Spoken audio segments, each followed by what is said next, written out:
La fin de la série Fallout était une dinguerie. Voilà. Par exemple, ce logo était incroyable.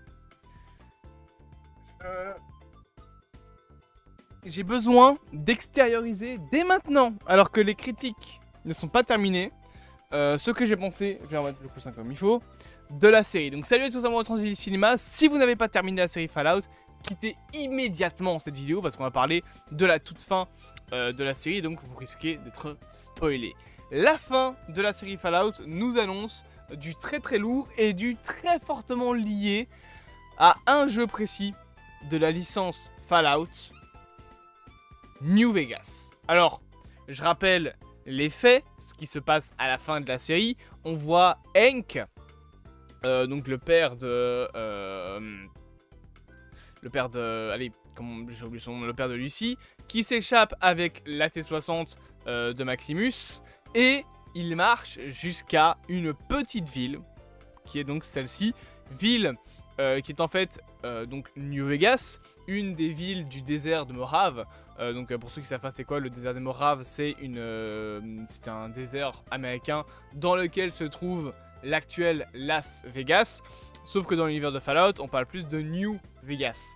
New Vegas qui est le titre d'un jeu. Et est-ce que vous savez ce qu'il y a à New Vegas? Il y a ce monsieur. Ce monsieur, c'est Robert House. Robert House qui est le patron d'une entreprise bien précise de l'univers Fallout, Robco. Robco, que l'on voit dans la série Fallout. Ce mec que vous voyez à l'écran est Robert House. Et Hank va aller le retrouver à New Vegas. Donc on lie tout ça à l'histoire de Fallout New Vegas où on avait déjà Robco. Ce qui implique plusieurs choses. Déjà, on aura probablement le retour de la République de Nouvelle-Californie. D'ailleurs, j'ai lâché ma larme quand dans la série, dans l'épisode 6, t'as Lucy qui tire le drapeau de la République de Nouvelle-Californie et que t'as le pound de Fallout 4, donc le thème principal de Fallout 4. Moi j'étais genre, ah bande de bâtards. Ça m'a fait mal au cœur, Fallout 4. Ah, mais bref, donc dans le lore de Fallout, il y a des éléments que l'on peut ressortir qui à mon avis seront présents. Déjà, l'enclave, on n'en parle pas mais dans la série quand même, l'enclave il perd un scientifique. Hein. Genre Willis dans la série, il vient de l'enclave. Pour ceux qui ne savent pas ce que c'est l'enclave, c'est en gros les résidus du gouvernement américain qui ont créé l'enclave, un gouvernement sectaire très axé sur la destruction. Enfin c'est pas la destruction mais genre, on va dire que c'est un peu les méchants finaux dans l'univers Fallout, et c'est notamment les antagonistes finales des deux premiers jeux. Dans Fallout 2 il me semble d'ailleurs, c'est à la fin, tu fais exploser une station pétrolière sur laquelle se trouvait l'une des bases principales de l'enclave. Donc en soi l'enclave est un pays, enfin c'est un gouvernement qui a perdu en puissance au début de l'après-guerre, mais qui est toujours là.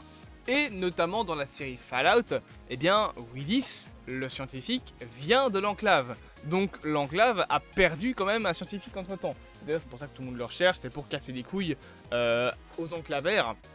Ils appellent ça comme ça, mais donc aux personnes qui vivent dans l'enclave, pour leur casser les couilles, eh bien, il nous faut absolument capturer et tuer Willis dans la série, comme ça l'enclave ne remet pas la main dessus. Donc à mon avis, l'enclave aura un rôle important à jouer dans la suite de la série. Bien évidemment, après tout le reste, je pense que ce sera plus des choses liées justement du coup à Fallout New Vegas. Parce que maintenant, bon, Lucy est avec Cooper Howard, donc la goule, dans le désert de Mojave. Maximus, d'ailleurs, on n'en parle pas, mais Maximus a été promu chevalier, voilà, dans la fin de la série. Donc peut-être que, chevalier, il a même été promu seigneur plutôt.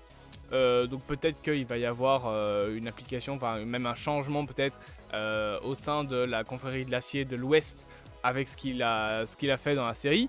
La Moldavère aussi est morte. Donc concrètement, tout ce qu'on sait c'est que Hank va aller à New Vegas. Et je pense que dans la suite de la série, on verra beaucoup de choses liées à New Vegas. Peut-être qu'on peut voir certaines factions liées à New Vegas, où je vous ai pas parlé de lui. Lui c'est le patron de Westech. Westech c'est ceux qui ont fait les armures justement. Mais donc, je pense que dans la suite de la série, on va beaucoup plus parler de ce qui est lié à l'histoire du coup de New Vegas. Là justement vous voyez un courrier, ouais c'est un courrier, donc c'est des mecs en gros qui servent de messagers quoi. Dans Fallout New Vegas on en contrôle un d'entre eux, d'ailleurs on travaille, c'est pour le Morave Express je pense qu'on travaille, ouais, non c'est le Morave Post. Non c'est le Morave Express, je sais plus le nom du truc mais en gros un service de poste du Morave. D'ailleurs là sur l'image il y a le drapeau de la Nouvelle-Californie. Mais je pense qu'on aura beaucoup de liens faits avec tout ce qui est le lore de Fallout New Vegas. Peut-être même la Légion de César. Alors peut-être qu'elle n'existe plus entre temps. Après si tu veux me dire si la Nouvelle-Californie existe, c'est soit que la guerre entre la Nouvelle-Californie et la Légion de César n'est pas finie. Aïe, je viens de me faire hyper mal, désolé. Soit que tout simplement ils se sont fait terminer, parce que dans Fallout New Vegas, la Légion de César et la Nouvelle-Californie sont en guerre. Mais après, dans Fallout New Vegas, on est en 2280, un truc ainsi, je crois. Là où dans la série, on est en 2296. Donc il y a quoi? Il y a 15 ans, je pense que c'est 81 Fallout New Vegas. Donc il y a 15 ans plus ou moins entre la série et New Vegas. Faut voir en fait juste si la guerre entre la Nouvelle-Californie et la Légion de César s'est terminée. Si elle s'est pas terminée, peut-être que en plus d'avoir la Nouvelle-Californie, on peut espérer voir la Légion de César dans la série.